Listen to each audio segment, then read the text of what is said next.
ओम शांति। अव्यक्ति परिवार में आपका स्वागत है। आज है दिन 25। इस अव्यक्ति मास में बंधन मुक्त रहे, जीवन मुक्त स्थिति का अनुभव करो। आज का विषय है युक्ति युक्त कर्म। अव्यक्ति शारी ज्ञान स्वरूप मास्टर नॉलेज वो, मास्टर सर्वशक्तिमान होने के बाद अगर कोई ऐसा कर्म जो युक्त युक्त नहीं है वह कर लेते हो, तो इस कर्म का बंधन अज्ञान काल के कर्म बंधन से पदम गुणा ज्यादा है। इस कारण बंधन युक्त आत्मा स्वतंत्र न होने कारण जो चाहे वह नहीं कर पाती। इसलिए युक्ति युक्त कर्म द्वारा मुक्ति को प्राप्त करो। दिलाराम भट्टी के लिए अभ्यास का पॉइंट है परम शिक्षक। लक्ष्य यदि लक्षण के समान न हो तो वह आध्यात्मिक कल्पना मात्र है। परीक्षा के समय हम अपने लक्ष्य के स्तर पर नहीं बल्कि अपने अभ्यास के स्तर पर कार्य करते हैं। अभी हम मोहिनी दीदी से सुनेंगे।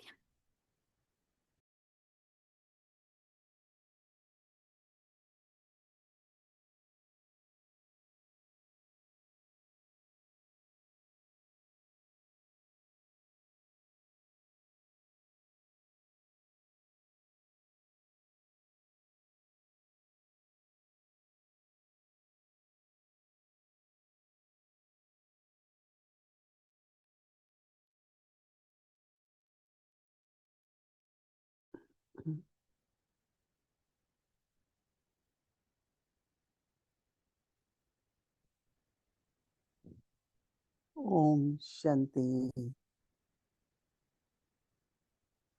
अव्यक्ति मास है। अव्यक्ति स्थिति का बहुत सुख है, पर वो अति इंद्रिय सुख होता है। क्योंकि जब अव्यक्त है तो इंद्रियों से न्यारे हैं। अव्यक्त तो यही होता है ना कि व्यक्त जो होता है उसमें देहभान होता है और अव्यक्त में देह अभिमानी होते हैं। और फिर जो व्यक्त बातें हैं, व्यक्त वातावरण है, जिसको बाबा ने कहा उसमें व्यर्थ और अनर्थ होने की संभावना होती है, उन सब से जब हम न्यारे हो जाते हैं तो अव्यक्त अपने को फरिश्ता रूप अनुभव करते हैं।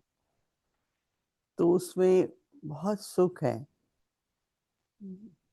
व्यक्त में जो सुख है वो इंद्रियों के द्वारा है। अच्छा भोजन खाया, अच्छी तरह आराम किया, अच्छी तरह, वो सब व्यक्त के है ना, शरीर के हैं।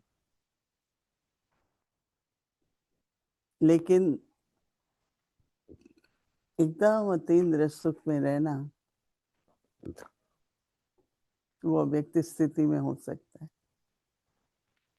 क्योंकि अगर जो सिखाते हैं, दिखाते हैं ना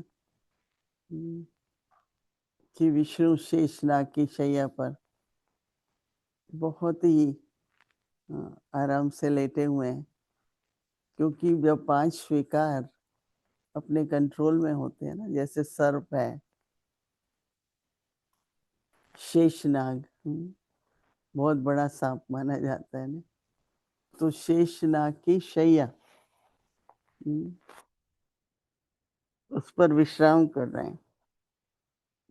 मतलब 5 विकार तंग करते रहते हैं ना, दुख सुख का खेल आता है, हार जीत, जय पराजय, मान अपमान, सब देह अभिमान से ही आता है। तो इसलिए जो विचार सागर मंथन करते हुए फिर दिखाते हैं नाभि से ब्रह्मा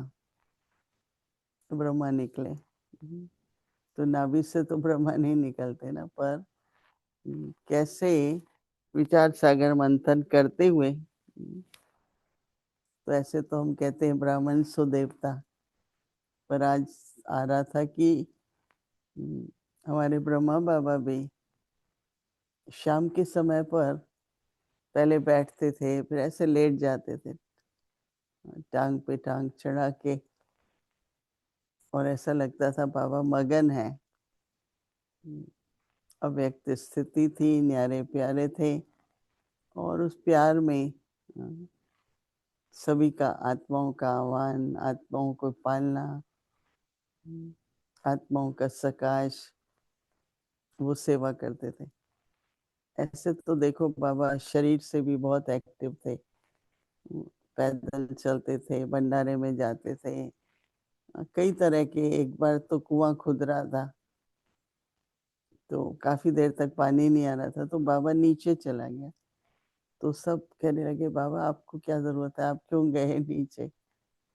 मतलब कि हर तरह से बाबा बैडमिंटन खेलते थे, क्रिकेट खेलते थे, तो बहुत ही शारीरिक रूप से एक्टिव थे।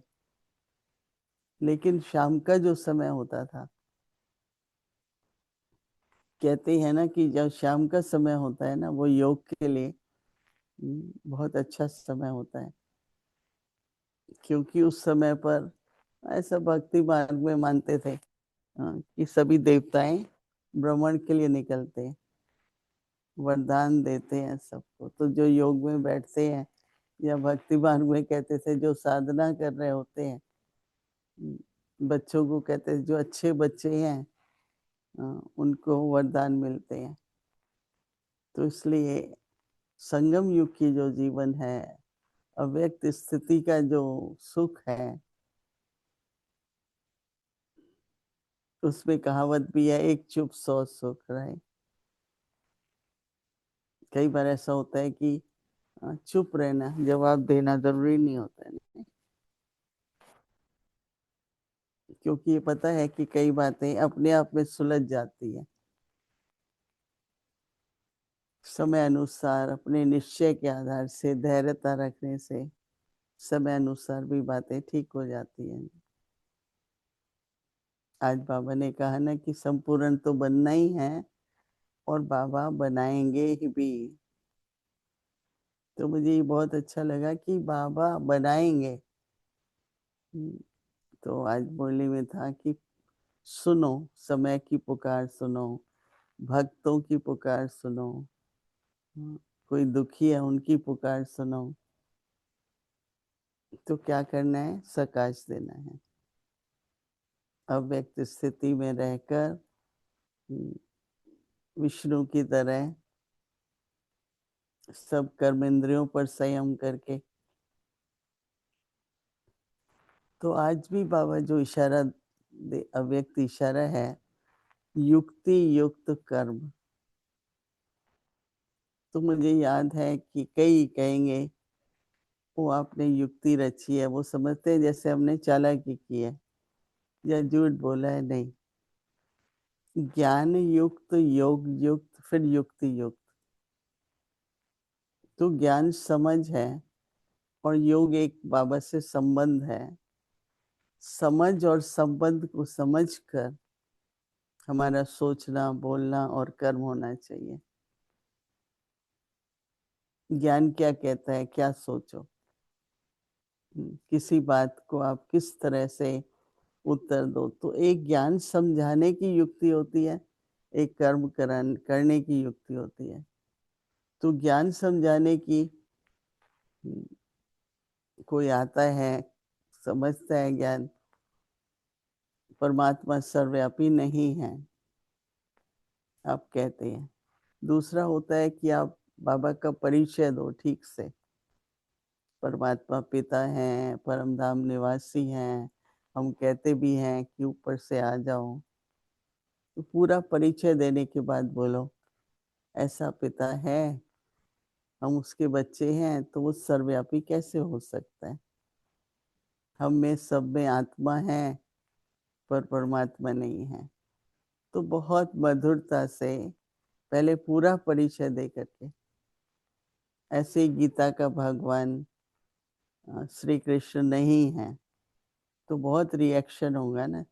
जिन्होंने वर्षों से ये सुनते आए और विश्वास करते आए कि श्री कृष्ण जी ने गीता सुनाई, और आप अचानक ये कह देते हैं कि नहीं, शिव ने सुनाई, तो उनको धक्का भी लगता है और वो सोचते नहीं यहाँ हम नहीं आएंगे। ऐसा कई बार हुआ है, परंतु उनको सारा समझा के कि विराट रूप दिखाया, जो कई बार जो है वो जिस तरह से वर्णन करते हैं, आत्मा का भी परिचय गीता के पहले अध्याय में है, दूसरे में कर्म योग है, तो एक एक अध्याय में जो शिक्षाएं मिलती हैं वो एक परमपिता परमात्मा ही देते हैं आत्माओं को। तो कुछ ऐसे दृष्टांत सुना करके फिर बोलो कि गीता तो परमात्मा शिव भी सुनाते हैं, मुरली है, उनके गीत हैं, और उन गीतों की तो गीता है ना। तो इस तरह से ज्ञान भी देना है, थोड़ा युक्ति से दो। हमको याद है हम लोग जब ज्ञान में आए तो बस विनाश होने वाला है, सत्युग आने वाला है। तो लोग फिर यही कहते थे, भाई क्या हुआ, विनाश का क्या हुआ। हालांकि आजकल की जो परिस्थितियां है उसमें तो बहुत स्पष्ट दिखाई देता है कि कोई दिन भी वर्ल्ड वॉर हो सकती है, कोई दिन भी।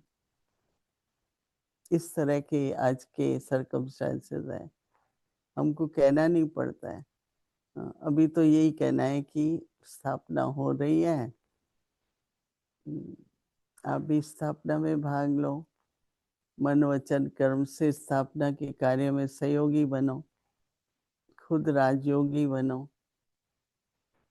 तो इस तरह से युक्ति से अगर हम ज्ञान सुनाते हैं, फिर होता है कि समझ है ना ज्ञान, तो जो उत्तर भी दे किसी बात का ज्ञान युक्त हो। और दूसरा योग युक्त। बाबा की याद में। और हाँ, किसी ने कहा कि जब ये बहन कोर्स कराती है तो ऐसा लगता है कि उसको अपना अपने धर्म का अहम भाव है, तो हमें ऐसा लगता है कि जैसे वो हमारे धर्म में विश्वास नहीं करते। तो मैंने सोचा ऐसे क्यों लगता होगा। तो इसलिए जैसे हर एक देखो झाड़ है, कल्प वृक्ष है, इतनी शाखाएं हैं, पर बीज तो एक ही है, बीज एक परमात्मा है। और जो उसके रूट्स हैं, जड़ें हैं, उसमें तपस्वी हैं, आदि सनातन देवी देवता धर्म की आत्माएं हैं। क्योंकि उस वृक्ष से जो वृक्ष निकलना है, उसका जो तना है वो देवी देवता धर्म, एक तना एक ही होता है वृक्ष का, और फिर शाखाएं हैं उसकी बहुत सारी, पर है तो एक ही बीज से निकले हुए, एक ही जड़ें हैं। तो हर धर्म में हमको उसका सम्मान करना चाहिए। कोई भी आत्मा किसी भी धर्म की है, पर एक ही परिवार है ना, विश्व परिवार एक ही है, अलग अलग शाखाएं हैं पर वृक्ष एक है। तो जैसे एक समझ से अगर हम जो भी ज्ञान सुनने आते हैं, उनको हम ये नहीं सिद्ध करना चाहते हैं कि आप जो कुछ करते हो वो गलत है, आप जो कुछ करते हो वो ठीक नहीं है, नहीं। हमारा फर्ज बनता है उनको जो बात है वो ठीक से समझाना। तो उनके अंदर भावना आती है और उनका विचार चलना शुरू हो जाता है कि ये लोग जो सुना रहे हैं बात तो ठीक लगती है। बाबा हमको कहते थे कभी भी बच्चे ज्ञान में आर्ग्यू नहीं करना, सिद्ध करने की कोशिश नहीं करना। बाबा ने कहा कि प्रेम से बताओ कि हमको ये समझाया जाता है, हम ये पढ़ते हैं, परमात्मा हमें ये बताते हैं। तो वो युक्ति हो जाती है। जैसे उसमें कोई आए ना आए पर संबंध अच्छे रहते हैं, और दरवाजा खुला है तो वो फिर आ जाते हैं कभी ना कभी, न भी उस समय आए तो युक्ति का मतलब है कि ज्ञान और योग के आधार से हमारा सोचना, पहले तो हमारा सोचना, क्योंकि जो हम जैसे सोचते हैं वैसी वाणी हो ही जाती है। चाहे हम कितना भी कहें कि वाणी ठीक करनी है, नहीं, पहले सोच ठीक करो कि हमें सबको सम्मान देना है, कोई कैसा भी होता है। आप किसी को खाओ, नॉन वेज वाला है, उसको बोलो कि बहुत बदबू आती है, ये होता है। कई बार प्लेन में भी तो स्मेल आती है, तो क्या करते हैं, उनको तो नहीं रोक सकते ना, पर अपने ही नाक पर कुछ रख लेते हैं कि हमें उसकी स्मेल ना आए। तो युक्ति से चलना होता है ना। और योग मतलब कि अपनी साइलेंस में रहो, बाबा की याद में रहो, तो वो जो वाइब्रेशंस है ना, वो बहुत काम करती है। तो इसलिए बाबा हमेशा कहता है बच्चे ज्ञान युक्त, योग युक्त और फिर युक्ति युक्त। तो युक्ति एक मेथड है, द वे टू डू कहते हैं ना, ढंग है एक, हर एक के बोलने का ढंग होता है। वो सूक्ष्म में, जैसे किसी को दोषी ठहराना, उसको ऐसा महसूस कराना कि नहीं तुम समझदार नहीं हो। और एक होता है कि हाँ, भूल होती है, उसको इसी इतने युक्ति से हम वो बात करें, कोई सीख भी जाए और दुख भी ना हो। तो इसलिए युक्ति युक्त एक बहुत अच्छा गुण है, और ऐसे हम विधि लेते रहेंगे तो सिद्धि तो जरूर प्राप्त होगी ही। तो बाबा कह रहे हैं कि ज्ञान स्वरूप,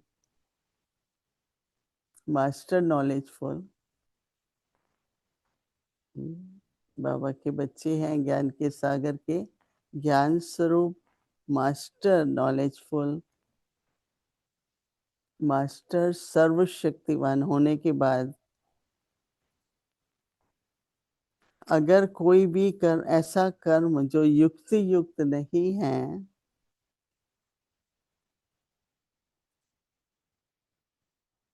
तो बाबा कहते हैं कि वह कर लेते हो, तो इस कर्म का बंधन, बाबा कहता है अज्ञान काल के बंधन से भी, ये थोड़ा सोचने की बात है कि अज्ञान काल के बंधन से भी पदम गुना ज्यादा है।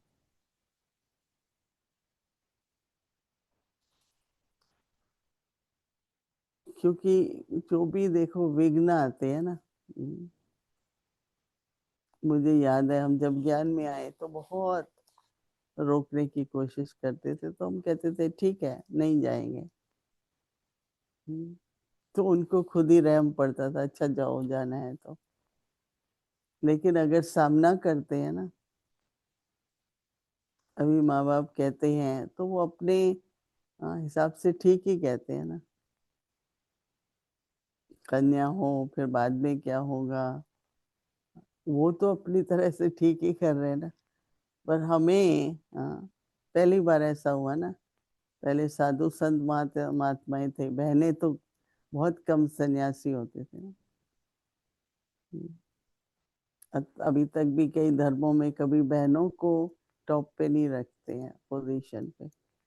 बाबा ही जब आते हैं तो माताओं बहनों को आगे रखते हैं, ऊंच बनाते हैं, ज्ञान का कलश भी माताओं को देते हैं। तो बाबा कहते हैं कि इस कारण से बंधन मुक्त आत्मा स्वतंत्र न होने के कारण जो चाहे वह कर नहीं पाती।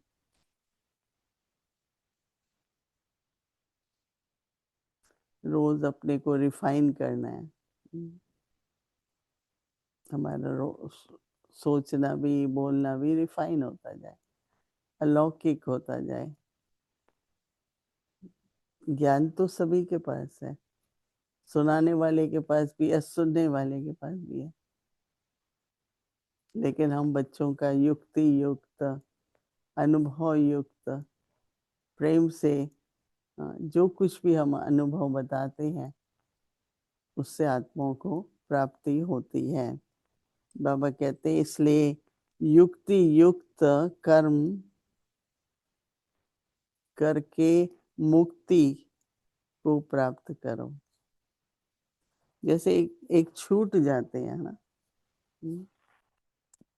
एक बंधन होता है, जैसे हम युक्ति युक्त होते हैं तो छूट जाते हैं, नहीं तो फंस जाते हैं। मुझे याद है कि हमारी दादी हैं जब शुरू शुरू में भारत में दिल्ली में आए ये लोग, तो कुछ इंग्लिश वर्ड बहुत आते थे उनको, जो बड़े वर्ड थे, philanthropist, उस समय हमें भी नहीं पता था वो क्या होता है, राइट।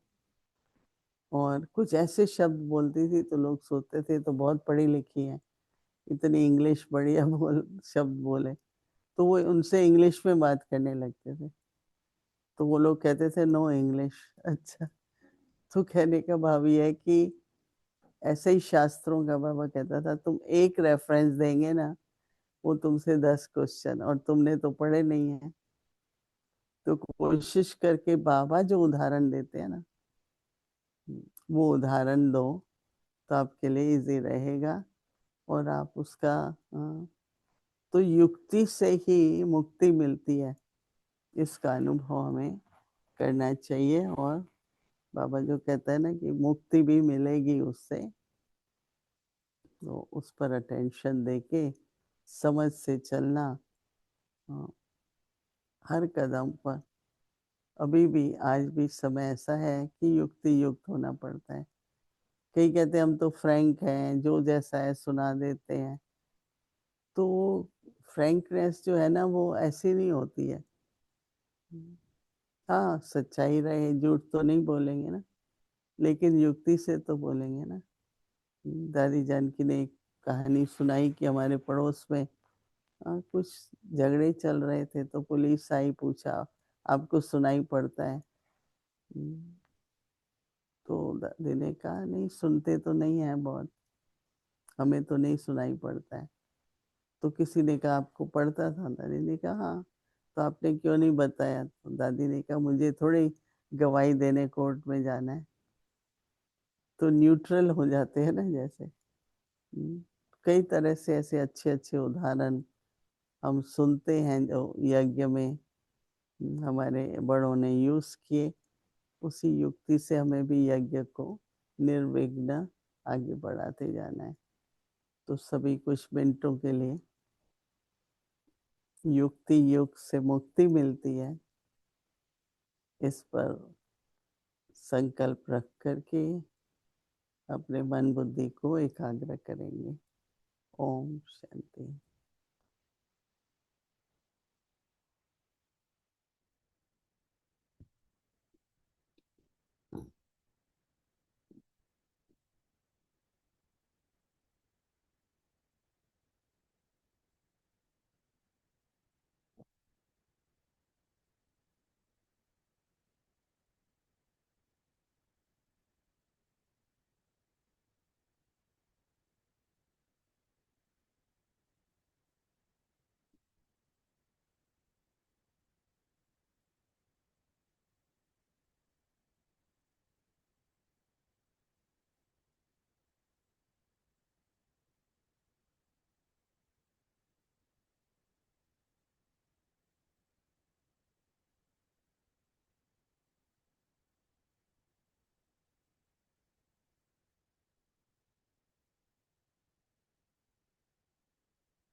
ओम शांति।